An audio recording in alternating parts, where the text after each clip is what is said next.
Spotlight.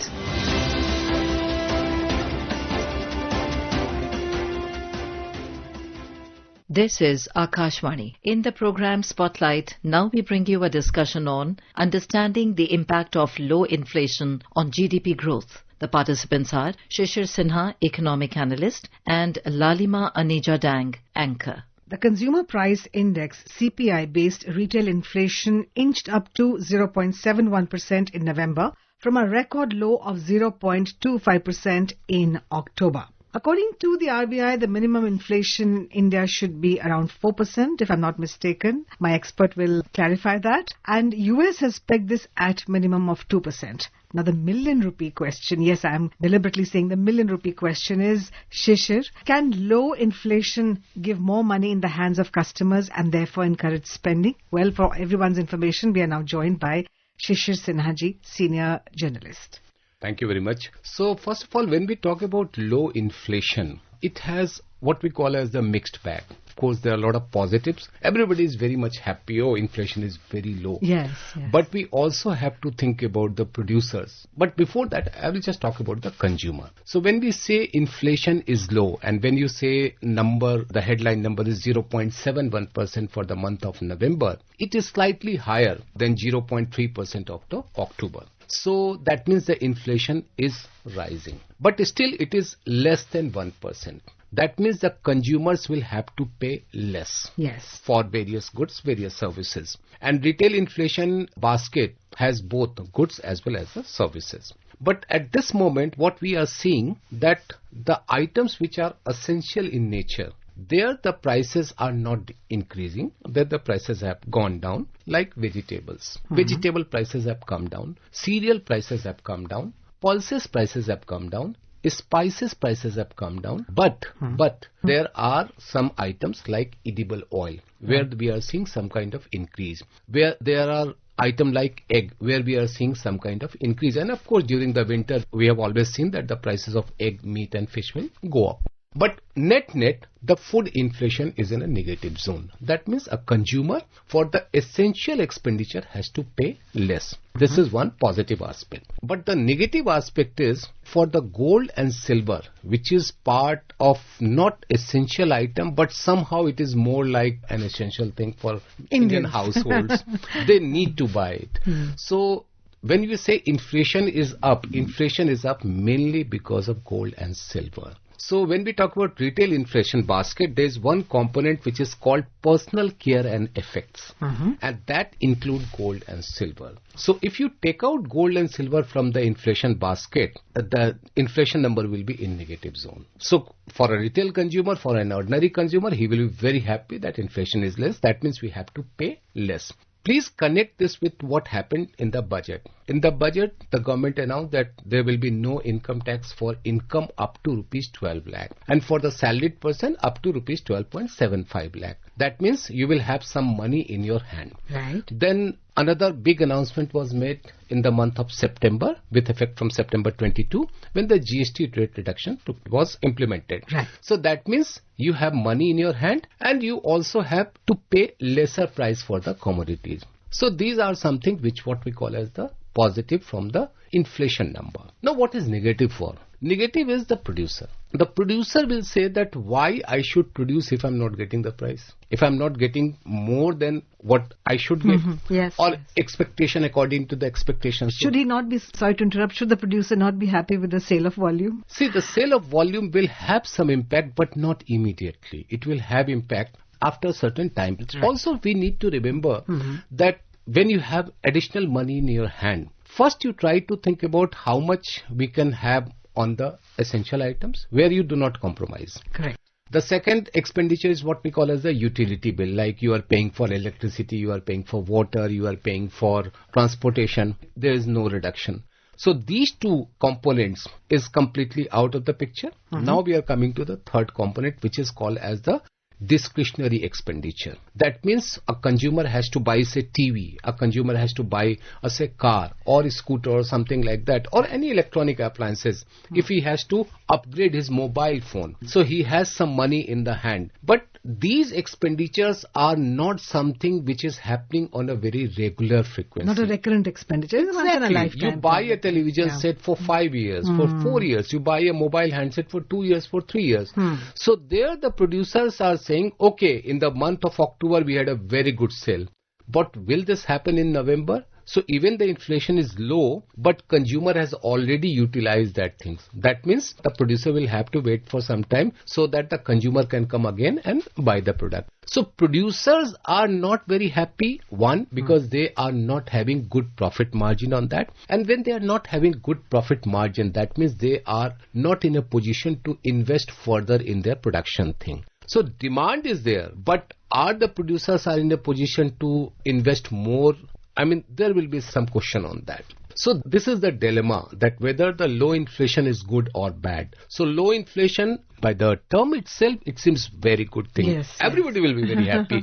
Government will be very happy. Consumer will be very happy. But the producers will not be happy, because at any given point of time, he needs certain amount of money. And that is why we have the targeted inflation range of 2 to 6% with a median rate of 4%. That means the 4% is the comfort level for the Monetary Policy Committee to decide about change in any interest rate structure. Well, to sum up what you said and simplify it, is that economics can be very paradoxical. What is one man's roof is actually another man's floor, and what's good for buyer may not be good for the seller, and vice versa. So we got to find a common balance platform between these two. Right. Now let's talk about rural versus urban inflation. Shishir, rural inflation has risen by 0.10% in CPI in November. Urban inflation rose to 1.4% from 0.88%. How significant is this for the growth of the country? See, if the rural inflation is down, that means the agriculture produce are at a very low level. And there the farmers are in a slightly on a disadvantageous position. That is what I was telling you about, that whether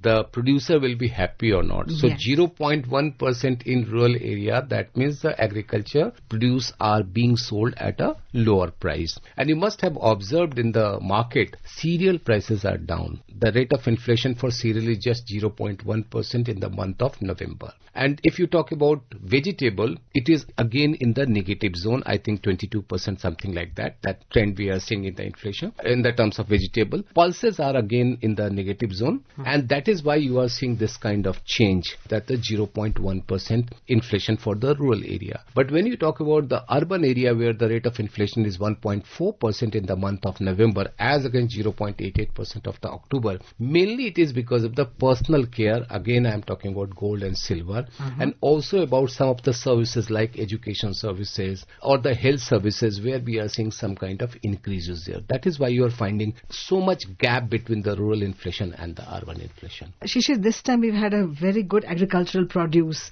It has gone up by a huge amount. Is that the reason for such marginal, prices? Yes, certainly. We have seen good Kharif crop, because the Kharif crop is already in market. We are seeing good sowing of Rabi crops, where the produce are likely to come in the month of February and March. So crop is something very good amount of supply.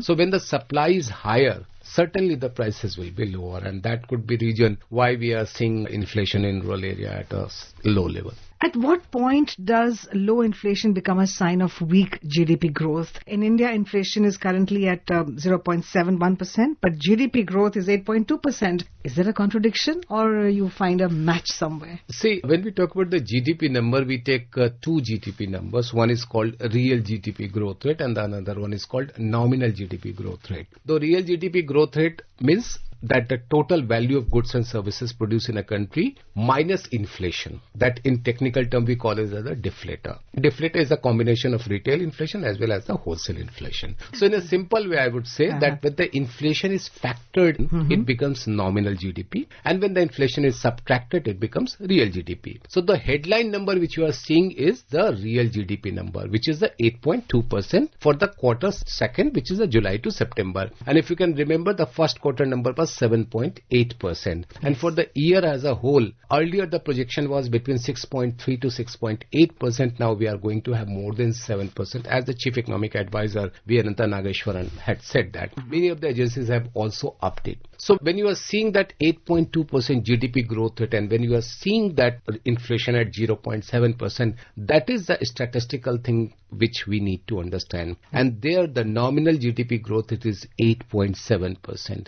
If the nominal GDP growth is low, it is not a good sign for the economy. I am saying it is not a good sign for the economy because our various ratios and the tax collection will be affected. Another important question is that can low inflation influence increase in investment climate? Because on one hand, people will buy more, but corporate profits, as we just talked about, can reduce. How do you explain that? See, low inflation for a certain time period, you may say that, okay, people will have more purchasing power. They are going to go for higher demand, and that higher demand will induce the producer to go for expansion of its production facility. That's one argument which is given. But the thing is that at what price the producer is selling the good. If the price is at a lower level, even if the volume is high, and again I will say that volume is not something which is going to double or triple in just 1 year or 2 years. It takes a lot of time. And also the discretionary spending is not something which is a very, very recurring kind of thing. It is once in a 6 month or once in a year kind of thing. Yeah. So during the month of October, you must have observed that the automobile sale has gone up. So can we see the same trend in the month of December? No, certainly not. Can we have the same trend in the month of January? No. So that is why I'm saying that when we talk about the low inflation, it may, I'm just using the word may encourage the producer to come. And also you should remember that when the inflation is low, that means the rate of interest will also be low. When the rate of interest will be low, that means cost of capital will come down. Yes. So producer will be encouraged to go for the investment. That's a normal thing. But whether that producer is getting a profit at certain level or not, that is one big question. And that is where the producer will just take a double call on whether we should expand the production or not. Now, how does low inflation affect government revenue and fiscal deficit, Shishir? Fiscal deficit ratios are on the nominal GDP growth rate. So when we say fiscal deficit target, which is for the current fiscal year, it is 4.4%, and that was calculated on the basis of 10.1% nominal GDP growth rate. What is our GDP growth rate now? It is 8.7 during the second quarter, and for the year as a whole, the expectation is that it may be 9.2%. That is going to impact our fiscal deficit, number one. Number two, the tax collections, whether we talk about income tax, whether we talk about GST, the collections are low. And the collections are low, that means we may see some kind of impact on the fiscal deficit, but the good thing which the government is doing, that it is cutting down the revenue expenditure. That means despite this low inflation, despite lower nominal GDP growth rate, government will be able to achieve fiscal deficit target, but not on account of some revenue side, but on the expenditure side. How do you see the inflationary trend in various states of the country? When we see the CPI data, that the retail inflation data, we have data for 22 states. And we are finding that most of the states are in the negative zone. But one state which is surprisingly at a very high rate, which is Kerala, it is more than 8% inflation rate. And that is something which is really posing a question that why Kerala is recording this much inflation rate. Of course, at this moment, it is not possible to give you the exact reason behind that. But when you say all the states are having inflation rate either in the negative zone or between 1 to 2% or just 2.5% or 2.6%, Kerala is having this, that means there could be some in terms of the supply situation, whether the supply is getting affected there, or is there any impact of what we can see is that the repatriation money, whether that money has come down and that is also putting some impact on that, or whether that money has gone, that is why the inflation is high. So at this moment it is very difficult to say, but that is the reality of the state inflation rate. All right. Thank you, Shishir, for coming to Akashvani studio and throwing light and simplifying sometimes a complex subject in a way which everybody can understand. Thank you very much. Thank you. You were listening to a discussion on understanding the impact of low inflation on GDP growth. The participants were Shishir Sinha, Economic Analyst, and Lalima Aneja Dang, Anchor. This program was produced and presented by the News Services Division of Akashvani. You can listen to it on our mobile app, News on AIR. This program is also available on our YouTube channel, News on AIR Official. Spotlight.